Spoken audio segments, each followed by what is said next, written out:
Assalamualaikum warahmatullahi wabarakatuh. Kembali lagi bersama saya, Afrian Ginanjar. Pada video kali ini, kita akan meneruskan pembahasan tentang puisi rakyat. Kali ini, kita akan menelaah struktur dan kebahasaan pada puisi rakyat. Jadi, simak video kali ini sampai akhir, supaya kalian bisa mengerti. Dan jangan lupa catat hal-hal penting dari video ini. Selamat belajar dan enjoy!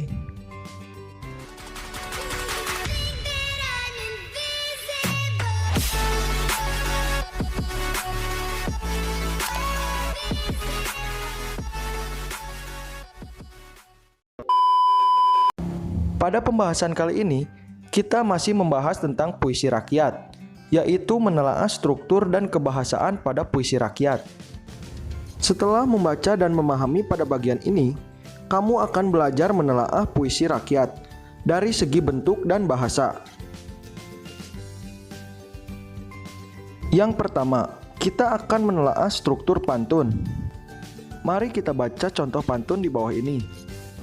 Ambillah kapas menjadi benang, ambillah benang menjadi kain. Kalau kamu ingin dikenang, berbuat baiklah dengan orang lain. Nah, marilah kita menelaah struktur dan kebahasaan pada pantun tersebut. Yang pertama, struktur penyajian pantun, 2 larik sampiran dan 2 larik isi pantun. Jadi, pada pantun tersebut memiliki 2 larik sampiran, yaitu larik pertama dan larik kedua. Dan 2 larik isi pantun, yaitu larik ketiga dan keempat. Yang kedua, 2 larik pertama merupakan pengantar untuk masuk pada isi larik 3 dan 4. Jadi, 2 larik sampiran tersebut merupakan pengantar untuk masuk pada isi larik ketiga dan keempat. Yang ketiga, makna atau isi pada larik 1 dan 2 dengan larik 3 dan 4 tidak berhubungan. Nah, jadi pada larik pertama dan kedua hanyalah pengantar untuk masuk pada isi larik ketiga dan keempat. Sedangkan makna atau isi pada larik tersebut tidak berhubungan dengan larik ketiga dan keempat.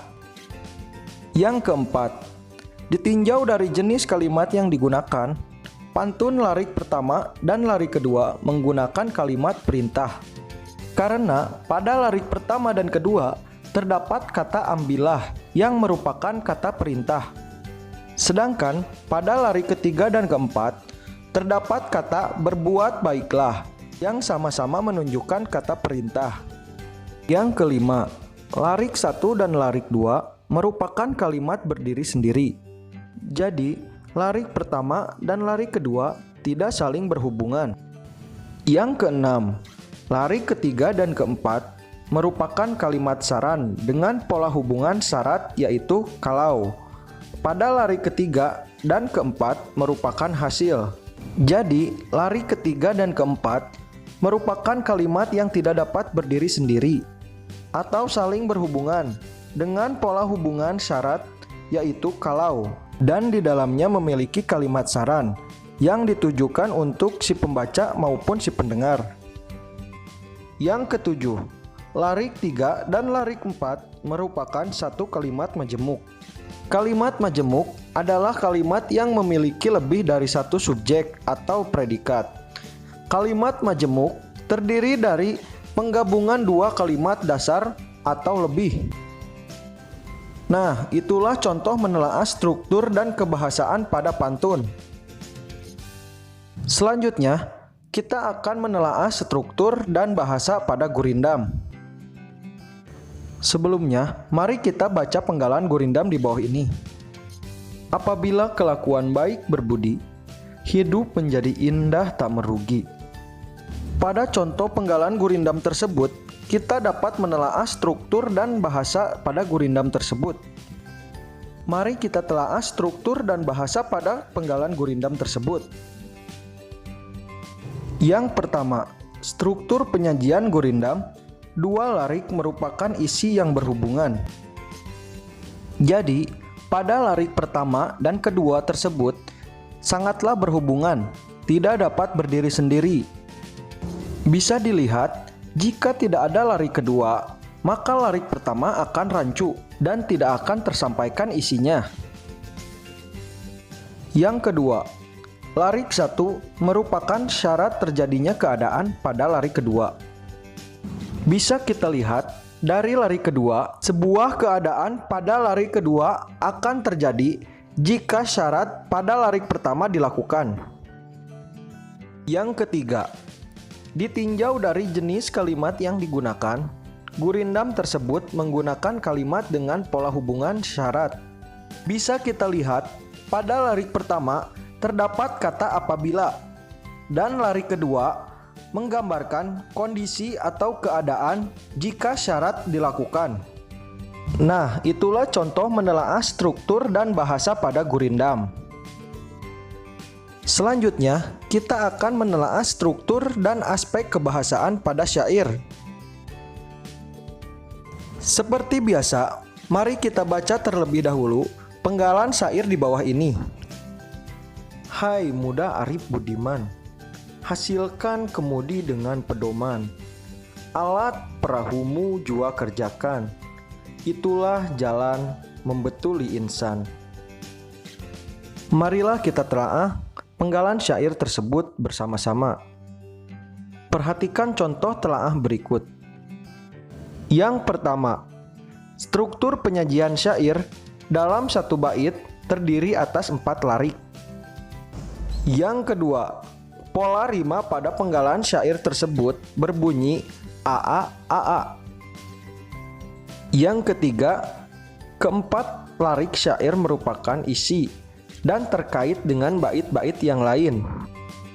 Jadi, di dalam syair, tiap bait memiliki 4 larik yang merupakan isi dan terkait dengan bait-bait yang lain dan tidak memiliki sampiran seperti pantun.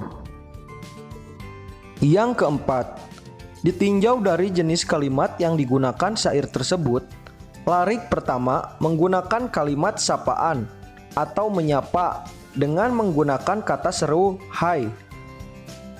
Selanjutnya yang kelima, larik kedua dan ketiga merupakan kalimat perintah kepada generasi muda yang disapa di larik pertama.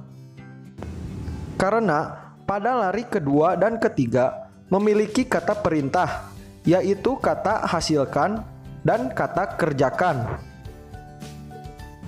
Selanjutnya, yang keenam, larik keempat pada kutipan syair tersebut merupakan akibat yang akan ditemui jika melakukan apa yang diperintahkan pada larik kedua dan ketiga.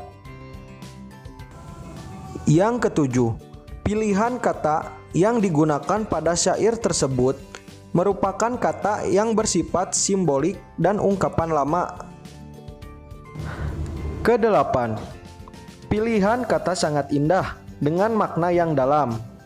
Bisa kita lihat dari penggalan syair tersebut banyak menggunakan kata sangat indah dan memiliki makna yang dalam. Nah, itulah tadi contoh menelaah struktur dan kebahasaan pada puisi rakyat. Silakan kalian coba di rumah, carilah contoh puisi rakyat, kemudian telaahlah struktur dan kebahasaan pada puisi rakyat tersebut. Sebagai bekal untuk menelaah, saya akan menyisipkan informasi sebagai berikut. Yang pertama, yaitu kalimat perintah. Kalimat perintah adalah kalimat yang berisi atau bermaksud memberi perintah atau suruhan. Sebagai contoh, buanglah sampah pada tempatnya. Yang kedua, kalimat saran. Kalimat saran adalah kalimat yang berisi tentang saran kepada orang lain untuk kebaikan orang lain, seperti kata sebaiknya dan seharusnya. Contoh kalimatnya yaitu, sebaiknya kau pikir dahulu demi keputusan yang tepat. Selanjutnya yaitu kalimat ajakan. Adalah kalimat yang berisi ajakan kepada orang lain untuk melakukan suatu perbuatan. Contohnya, ayo dan mari. Untuk contoh kalimatnya, yaitu marilah kita jaga agar lestari. Selanjutnya, kalimat tunggal adalah kalimat yang memiliki satu subjek dan satu predikat. Untuk contoh kalimatnya, yaitu pagi-pagi saya sarapan. Pada kalimat tersebut terdapat satu subjek yaitu saya dan satu predikat yaitu sarapan. Selanjutnya yaitu kalimat majemuk. Adalah kalimat yang memiliki lebih dari satu subjek atau predikat. Kalimat majemuk terdiri dari penggabungan dua kalimat dasar atau lebih. Contoh kalimat majemuk yaitu siang ini saya makan banyak karena saya tidak makan pagi. Bisa dilihat dari dua kalimat tersebut memiliki dua predikat, maka kalimat tersebut dinamakan kalimat majemuk. Nah, itulah yang bisa saya sampaikan pada video kali ini tentang menelaah struktur dan kebahasaan pada puisi rakyat. Jika ada yang ingin ditanyakan, silakan tuliskan di kolom komentar. Selamat beraktivitas, sampai jumpa pada video selanjutnya. Jika kalian suka dengan video ini, silakan pencet tombol like. Jika channel ini bermanfaat untuk kalian, silakan pencet subscribe. Dan jangan lupa nyalakan loncengnya, supaya channel ini berkembang dan dapat membantu kalian dalam proses pembelajaran online. Nantikan video selanjutnya tentang materi pembelajaran bahasa Indonesia yang lainnya. Tetap jaga kesehatan dan sampai jumpa. Salam literasi.